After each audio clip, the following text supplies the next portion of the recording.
Oh. I was trying to...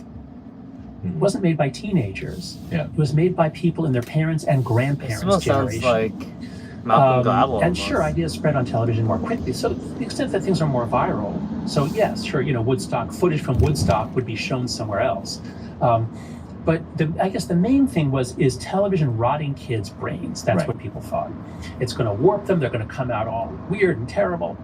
And it looks like that's overall not true. It didn't, we watched a lot of stupid TV, and I think we came out okay, most of us. But what I'm realizing is we always ask a single question when actually there are multiple pathways. There can be multiple pathways of harm going on. What I really come to appreciate about television, I've been reading Neil Postman in particular. Neil Postman, Marshall McLuhan, these are the great media theorists. Because what they saw was that electronic communication, beginning with the telegraph, changed the planet. It changes everything. It's changing a major parameter of how news moves around. And it all came together for me. I was reading Neil Postman about the transformation of television. And of course, Marshall McLuhan said the medium is the message. Yeah. Don't focus on what they're watching on TV. Right. Focus on the fact that we're all now sitting around the hearth, which is the TV. We're not out on our porch. We're not talking to our neighbors. We're sitting in our air-conditioned living room watching. That's what life is now. Now, does that rot their brains? Not necessarily. But did it rot social capital? It devastated it. So in fact, America's in huge trouble. Our democracy is coming apart. And actually, I would say that some part of the blame is due to television, because television, and this is straight from Robert Putnam, he says the biggest factor in the loss of social capital was the loss of the greatest generation. The World War II generation, World War II was huge. But the second biggest factor, according to his analyses, was television. And so if television played a leading role in the decline of trust, local trust, and that's setting us up for a lot of the political chaos and the real risk of ungovernability that we have in this country, then I would say those who said television is moral panic are actually wrong. The specific question, is television going to rot my child's brain? The answer appears to be no.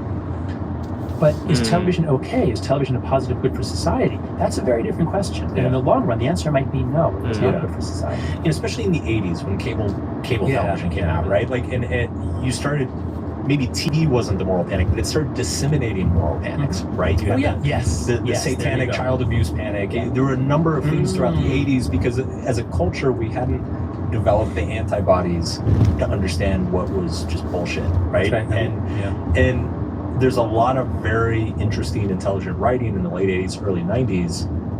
Postman was writing around then. I'm a huge fan of David Foster Wallace. I don't know if you've ever... People think I need to read him. So in the basis of his most famous novel, Infinite Jest, which I so wish he was alive today, just to know what he would say about TikTok, because the basis of Infinite Jest, the whole premise of the novel, is that there's a movie that's so entertaining that people stop eating, they stop sleeping. Oh my God. They just keep watching the movie on repeat. Like, what would happen in the world if like such a movie exists? And in the book, it becomes an instrument of terrorism, of like mailing it to people without telling them what it is. It's absolutely fascinating. And I sometimes wonder, sometimes I feel like TikTok is the Infinite Jest. Like we've actually, he was right. He was just 20 years early. And, but yeah, there's so much interesting media criticism from back then. I'm unable to read books because I always do something else. I'm watching something else, but I can do audiobooks because that just keeps going. You listen. And so I'm about halfway through Brave New World, like which we read in high school. And I remember in high school, I thought, well, this doesn't sound so bad. Everyone's getting sex. Like, I just couldn't get past the free sex. This is Mark Hanson's podcast. What's so bad about this? But the question is, almost at 600 points. Did our world become Orwell's 1984? Good to or go. did it become Huxley's Brave New World? The answer is it became Brave New World. Right. So I'm doing Uber right now. It's like it has a narcotic almost effect. at 600 points. And it's like a slot machine. It's, afterwards people don't feel it was a good use of their time. Yeah. Some of my students are on TikTok 4, 5, 6 hours a day. Damn, really? That's crazy. And they see that it's bad for them, but it's just hard to stop. It's hard to get off the habit. between this book and Coddling of the American Mind, you kind of hit on 3 points that have changed over the last 10 to 20 years, let's say. And you already touched on all 3 of them. So lack of community. Oh, yes. Lack of play, overprotection in the real world. And then the social media piece. I'm wondering if, and this is pure conjecture, purely your opinion, if you were to make a pie chart of what percentage is being driven by each of those 3 things, what would you say? Well, I'll start by resisting the pie chart, and here's why. So in the storytelling in the book is a I said tragedy about in more 2 snacks. acts. The loss of the play-based childhood That's and then the rise of the phone-based childhood. And I don't know if you got the community piece. There are hints of it in the book, or if you've heard me talk recently. But I now see it as a tragedy in 3 acts. This is work I've done with Zach Roush, my research partner in all of this. Why did we take childhood away? Why did we suddenly think that our neighbors were going to sexually molest our kids in the 90s? Yeah. And it turns out that the backstory of that is the loss of community and trust, all the stuff that Robert Putnam wrote about in the book Bowling Alone. And the World War II generation begins to die off, and they were very trusting and very good citizens. Television brings us all indoors into our own home, cuts us off from our neighbors. So it's not exactly a pie chart. It's more like a tragedy in 3 acts.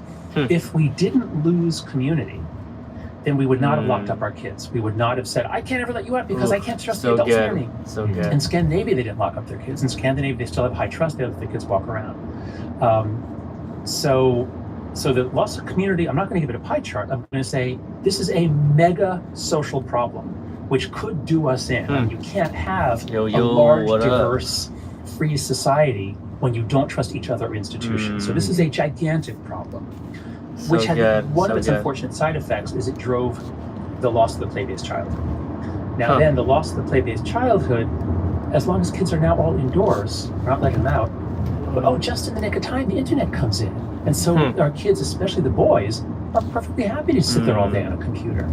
And those early boys who did that were fine. A lot of them went on to found computer companies and tech companies. So again, we thought, this stuff is great. And it's only then the rise of the phone-based childhood is really only ones to get between 2010 and 2015. Smartphones, front-facing camera, Instagram, high-speed internet. In 2010, you couldn't spend all day long on your flip phone. But in 2015, lots of kids are spending all day long on their smartphone. So that's my way of saying it's more sequential. Okay. But I'll tell you what, I will answer your question more directly. Sure. Because there are cases like Scandinavia where they didn't go through that Act 1 of the tragedy. They still have high trust. They didn't go through losing the play-based childhood. They still let their 7-year-olds out to run around and play. And yet, their kids are having rising depression, anxieties, and self-harm and suicide are more complicated, but they definitely are having rising bad mental health. And in all these countries, it's always the girls going up more than the boys, at least in absolute terms. So I would say that the essential piece to this global collapse is the phone-based childhood. And it's not just social media. Because for the boys, it's not so much Instagram. For the boys, it's video games and porn is what they're mostly doing. So how's that? That's good. That makes sense to me, and I feel like we're going to kind of end up there. Are you a caffeine junkie stuck in an endless cycle of coffee jitters and crashes? Yeah, I kind of am too. Well, then I'm happy to share with you Mud Water. It's great because it's a low caffeine alternative. It gives you energy in the morning. It even has the same kind of taste and vibe as coffee, but you don't get those jitters. You don't get that crazy addictive reaction. You don't get those energy crashes in the afternoon. So as somebody who's constantly pushing the limit of his caffeine consumption, I often find myself.com/IDGAF. After you purchase, they'll ask where you heard about them. Please support the podcast. Tell them that Uncle Mark sent you. Can you explain briefly the psychological importance, the developmental importance of play? Why does play matter so much to kids? I'm surprised I haven't gotten the ride in a long time. What is going on here? When the Human Genome Project was completed, it was a surprise that we had only about 20,000 genes, not very many. And the idea that the genes make the brain, well, it turns out, no, there's just not enough information in the genes. The genes just sort of get the ball rolling. The nerves begin developing, they sort of